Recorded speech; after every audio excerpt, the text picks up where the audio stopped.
It's been a busy offseason for the St. Louis Blues, including the use of two offer sheets, a little bit different approach. Haley Taylor Simon of Locked On Blues is here to discuss the upcoming season and what we can expect in St. Louis. All that and more next on the Locked On NHL podcast.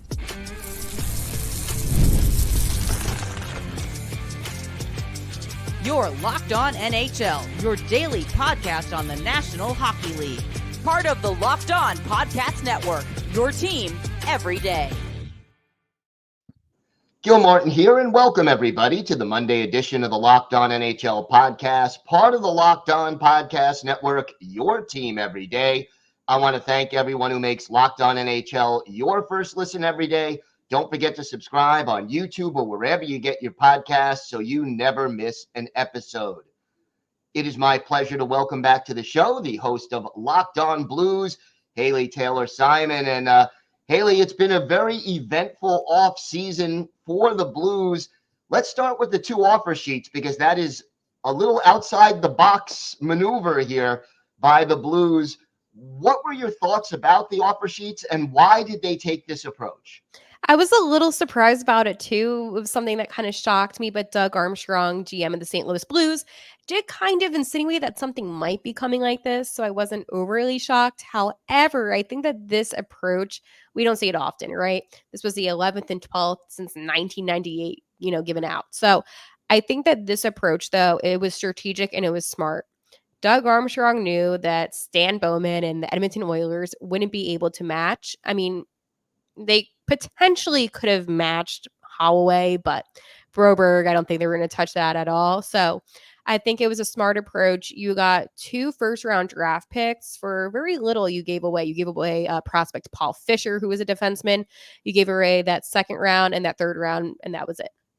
So it was strategic. It was smart, and it got them to St. Louis. And how do they fit in with the Blues? What roles do you expect Broberg and Holloway to play this season and beyond? Yeah, so I feel like there is a lot of pressure kind of put on these two players, right? The whole NHL is going to be looking at them and saying, is this a fail? Was this successful? I think that let's go talk about Broberg. I think on the defense, he's going to definitely elevate the defense. Second pair, maybe. Third pair, wouldn't be surprised. Holloway, on the other hand, I think that he's going to fit in very well in that third line. I wouldn't say that he's a top 6 guy yet. While he was impressive with the Edmonton's run in the playoffs, especially that goal against the Canucks, I talk about that all the time. That was a beauty 5-hole. But I think that he's just not that developed yet to confidently say, hey, we're going to make him a top 6 player. Not to say that he can't achieve that, but I think that they're going to fit in as playmakers, right? Broberg is really good on the power play defensively, and Holloway, he has speed and he's really good at puck possession and control. So I think they're going to elevate. However, I wouldn't necessarily say that they're going to be, really significantly improving the defense and the offense. Those two offer sheets made the biggest headlines, but what were some of the other moves that you were pleased with or unhappy with that took place this offseason? Ryan Suter, 100%. So with Suter, I'm sure you've heard about him too, about how he might be problematic in the locker rooms. And you're bringing this guy on defense who doesn't always have the best reputation. Now, I know in Dallas they liked him. So I did a crossover with Locked On Stars just to kind of see how they were feeling. And they said that he was better with the Stars players, but it made me a little bit nervous. But again, I think it's actually a strong move. Another move that happened is the uncertainty of Torrey Krug, who is one of our defensemen. We don't have any update yet on if he's going to be getting the surgery or not, but right now he's indefinitely out. So it did make sense that, Armstrong did get Suter, a veteran defenseman. Another thing that happened this offseason that I found quite interesting was the Joseph brothers, right? It's a feel-good story to have both of them on the Blues. However, I do think P.O. Joseph is the stronger of the two brothers. I know they both play different positions, but I do feel like he has more of an opportunity to get some more time on ice defensively. And then, this was kind of like swept under the rug because it was during the NHL draft. I know I was in my hotel room writing about this and getting ready to do an episode on it. They got Texier from the Columbus Blue Jackets, who is a promising center. So I think that the Blues did make some good moves, and then they got Foxa. Like, they did a lot, okay? But I think the biggest moves obviously was the offer sheets. But if you had to give me the second biggest, I would definitely say it's the uncertainty of Torrey Krug and how Armstrong kind of brought in some new talent just in case. Talk to me a little bit about Jordan Binnington. I mean, he shined at times last year, kind of carried the Blues, kept them in contention. Can he do that again? And can he be more consistent? Yeah, so Jordan Binnington had a great season last season, one of his best seasons since the Cup win season. I like to call it that because it's what happened. But yeah, his rookie season was unbelievable, and last season was unbelievable. Do I think he can do that again? That's putting a lot of pressure on Binner. I think that this season we did see him kind of take more of a mature approach in net, no outbursts or anything like that, which to some of you might be like, Haley, that's like the normal when it comes to goalies. But with Binner, he gets a little bit of a temper. So for me, I was happy to see him kind of grow up in a way. And I think also him knowing that he has to mentor a young Joel Hofer, who is his backup goalie, kind of contributes to that. You know, he got married last offseason. He had a lot of real life things happen to him that I think did impact how he plays on the ice. And I think that we see a really mature Jordan Binnington in net. Now, again, last season, incredible season. Like statistically, I believe that he was ranked the 10th best goalie statistically with how he performed last season. So it's not just me being biased, being a Blues fan. This is me just being a fact person that he did stand out amongst the NHL in terms of goalies. This upcoming season, I don't expect him to play maybe as many games. And no, do not be concerned. This is not him getting ready to leave. He still has a couple years left on his contract. But I believe they're going to put Joel Hofer in net a little bit more to kind of give Binner that rest time. So I would still say, based off of last season, I expect him to have a good season. It just may not be as good as a season. That's a pretty tough level to duplicate, Yeah. no doubt. Training camp is coming up really soon. What, in your mind, are the biggest questions facing the Blues as camp gets underway? It's a good question. So, because I've had a lot of questions myself. So, obviously, the Blues brought in a bunch of players, which means, hey, we're not going to be able to fit everybody in this lineup come opening night. So, this is going to be a very competitive training camp. However, there is one player named Dvorak Dvorsky, who was one of our first round picks in last year's draft, that feels pretty confident that he's going to make the team this season. I really like him. He's one of my favorite players. I have talked about him numerous times on Locked On Blues, kind of saying, hey, he needs to give this a shot, and he finally is. But I think there's going to be a lot of competition. So I want to see how Dvorsky is going to do. Do I think he's going to make the team? Yes. I don't think they're going to send him down in any way. However, though, there is that fourth line, and you have a guy like Nathan Walker. They extended him for 2 years last season. While he is a player that's very likable, a player that I like a lot, do I think that he's going to necessarily make opening night? I don't know. And that's the thing. I think some of these veteran players got a little comfortable, and it's not saying that they're lazy. It's just there's younger and faster skaters out there. So I think with training camp this year, we're not going to see the same, going through the motions. We're going to see some real competition. And again, this is for the defensive side too. You have Scott Perunovich, who got a 1-year contract extension, which I was kind of surprised about too. And then you also have Tyler Tucker, or you have a Matthew Kessel. There is so much competition and only so many spots. So the only thing that I'm sure of is the goalies. I'm sure that Binner will be the starter and Joel Hofer will be the backup. Other than that, there's so much unknown.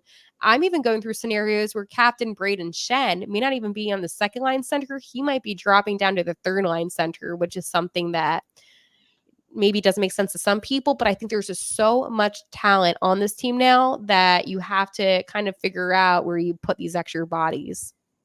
Well, competition is a good thing. Hopefully iron sharpens iron, as they say. Haley, why don't you tell our viewers and our listeners where they could find the podcast and where they could find you on social media? Absolutely. So you can find Locked On Blues on YouTube at Locked On Blues, on Twitter, same thing too, at Locked On Blues. And you can find me on Twitter at Haley T. Simon, talking all things hockey. All right, Haley, thank you so much. Thank you so much. But first, I'm going to tell you about my friends over at Gametime. Gametime has a new feature called Gametime Picks that makes getting tickets for your favorite live event even easier. Gametime Picks filters out the fluff to show you only incredible deals on great seats, so you don't have to waste time searching through thousands of tickets. Sometimes I'll open up my Gametime app and I'm like, oh, the searching, all of it. It's draining and it can be tiring, right? But with Gametime Picks, it makes sure that you get the best seats with the best price guaranteed. Obviously, that's the Gametime way. So it just makes it so much easier. So again, if you love the Gametime app, this is just another way to really improve your experience while using the app. So take the guesswork out of buying tickets with Gametime. Download the Gametime app, create an account, and use code Locked On NHL for $20 off your first purchase. Terms apply. Again, create an account and redeem code Locked On NHL for $20 off. Download the Gametime app today. What time is it? It is game time. If your prospects you feel reasonably good about, how are you going to run your bench when you have basically 3 defensemen you trust? Absolutely. So kind of going back onto the offer sheet, situation that happened. Obviously, you have, 2 guys that were first round draft picks now, gone. Does this concern you at all with what Edmonton's doing in the front office, or do you still trust this team is making the right decisions? Obviously, they didn't lose all that extra money matching the Blues. So do you still have trust, or are you like, hold up for a second? What are we doing getting rid of some valuable players? I know they haven't yet to be proven necessarily, but they did have a really good playoff run. So I think that's a 2-part question, because a lot of this blame goes to Ken Holland, who's no longer with the team, where I do think if Ken Holland were still the general manager, if they had found a way to work that out where he would have stayed on, I do think he would have been able to put a lot of blame on him, because he was reportedly told back during the season, hey, extend these guys now before we have to worry about it. And then something someone pointed out yesterday, Broberg had 79 games played at the NHL level going into the last week of the regular season. And to be eligible to be offer sheeted, you need to play 80 games. If the Oilers don't play Broberg in 2 meaningless games at the end of the regular season, he would not have been offer sheet eligible. He plays in a game against the Coyotes that the Oilers lose like 7-3 because nobody's playing, and a game against the Avalanche they lose like 6-2 that nobody's playing in. Broberg plays in 2 meaningless games, becomes offer sheet eligible.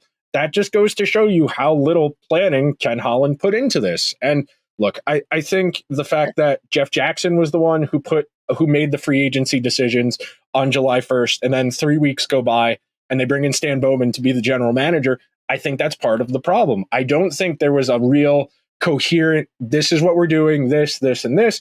I mean, it's August 21st and we still don't have a Draisaitl extension. Bouchard doesn't have a contract for next year. He's under contract for this upcoming season, but he's an RFA next summer, so he's eligible for a contract. They still need to figure out what they're doing with Evander Kane and LTIR. It just feels like there were a lot of moving parts. And instead of being like proactive, the Oilers were using their debit card like a gift card where, yeah, sure, Jeff Skinner. Yeah, sure, Victor Arvidsson. And then they went to go buy dinner the next day and, oh, we can't afford Broberg and Holloway. And that's kind of how it feels. So with Stan Bowman, obviously from a St. Louis perspective, I have my thoughts on him. Now, from an Edmonton perspective, obviously this offer sheet was, huge in a sense that you did lose, as I mentioned, those players. What will it take for you guys in Edmonton to kind of get back, your trust within him? Or did you have any to begin with? You kind of touched on that, but I am curious now your thoughts on him. Do you think he's capable, or do you think that, hey, this was a mistake having him in the front office like this? Stan Bowman's been born on third base 3 separate times in his life. He was born to the greatest hockey coach of all time. He was given a dynasty with 3 of the 10 best players of his era in Chicago, and he was given the Oilers with 2 of the 10 best players of the era a third time. And you go back and look at the moves in Chicago, whether it's trading for Seth Jones, it's giving away Philip Deneau, it's giving away when you go back and look through all of the transactions, it's giving away Teuvo Teravainen, that's who I was thinking of, that wouldn't come to mind. The management in Chicago deteriorated very rapidly because he was doing whatever he could to keep the Blackhawks a contender to win the Stanley Cup, in spite of the fact that the core was starting to get older. They weren't really doing anything to complement them. So I was skeptical at the outset that you were going to turn the keys over to a guy who basically had the team ready made for him the first time around. And this is a good team. I have never been I don't trust Stan Bowman's talent evaluation, especially when it comes to defense. I mean, the only like home run trade he had as the Blackhawks general manager was when he somehow got a first round pick for like 36-year-old Duncan Keith from Ken Holland, which just, I didn't have a lot of trust to begin with. The big thing will be Draisaitl. However that extension turns out, I think will set the temperature for a lot of people, where if it's 13.5, 14 million, which Draisaitl is very much worth in this environment, I think people will be okay with that. But if it's only like 3 or 4 years because Draisaitl wants to try and get to free agency one more time before he's out of his prime, I do think a lot of people are going to start to worry.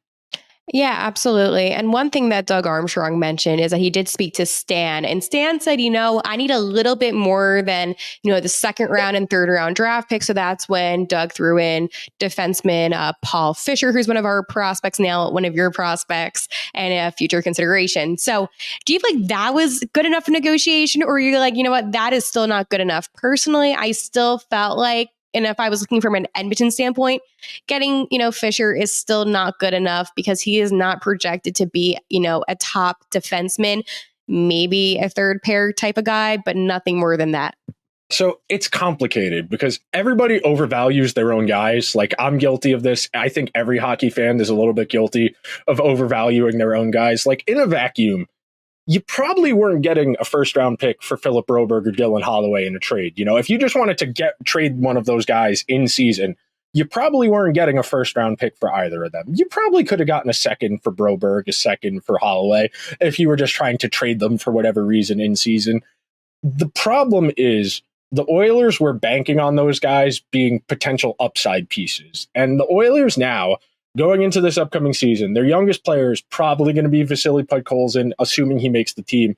If he doesn't, the youngest forward on their roster is going to be Connor McDavid, who's 27 years old, which that's a little concerning that you don't have room for upside. And the thing you want when you're trying to win a championship is as much upside as possible. And it's hard to have upside for guys who are 27, 28, 29, 30, 31, 32.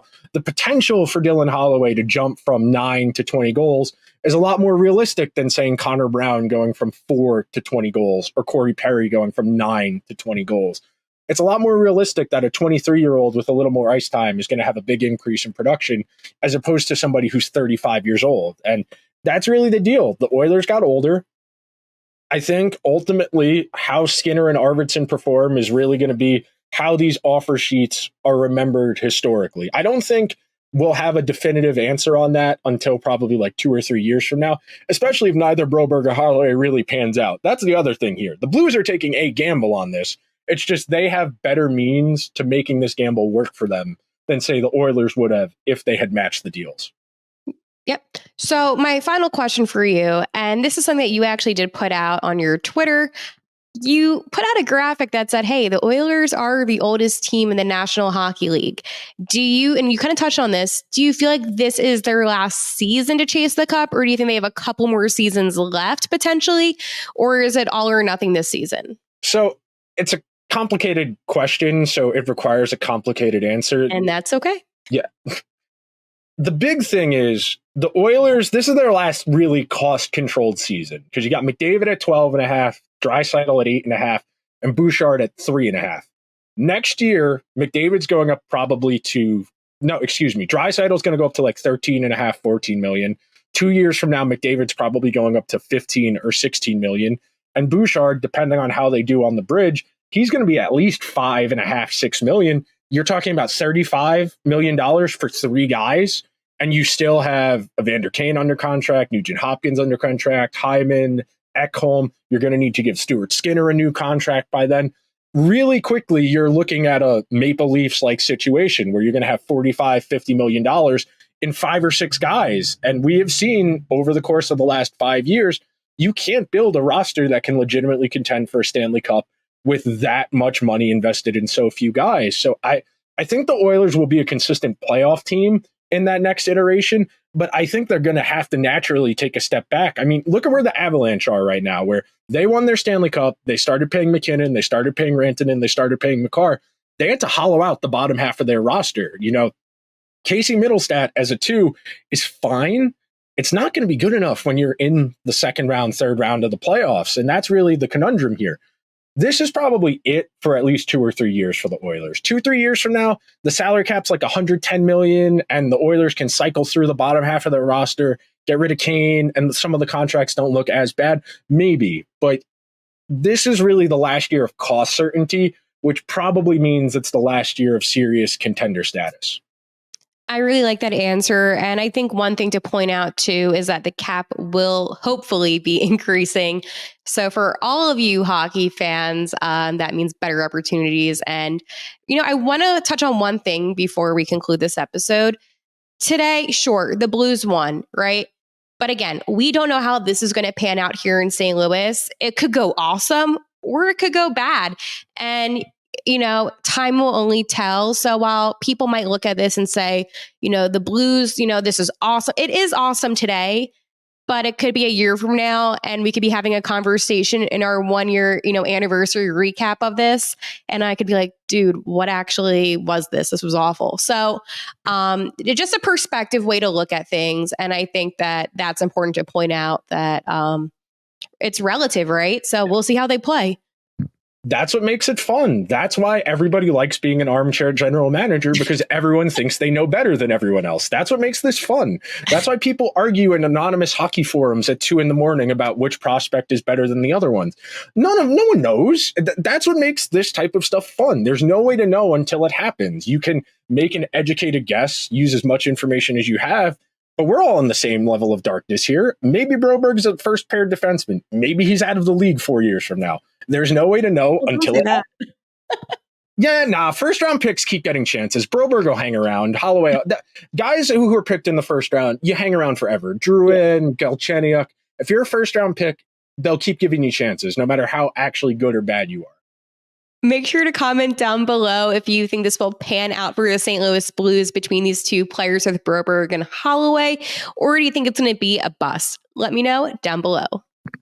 I think the final thing I want to say before we get out of here, I think ultimately we'll judge this based on how the Oilers season goes, not so much how Broberg and Holloway individually perform, because I think no matter what, like the Blues ceiling is probably first round of the playoffs, and then you're playing either Dallas, Edmonton, or it's low Colorado in the first round, and you're probably a sharp underdog against one of those teams. It would be a nice season, just to get in, have a little bit of fun.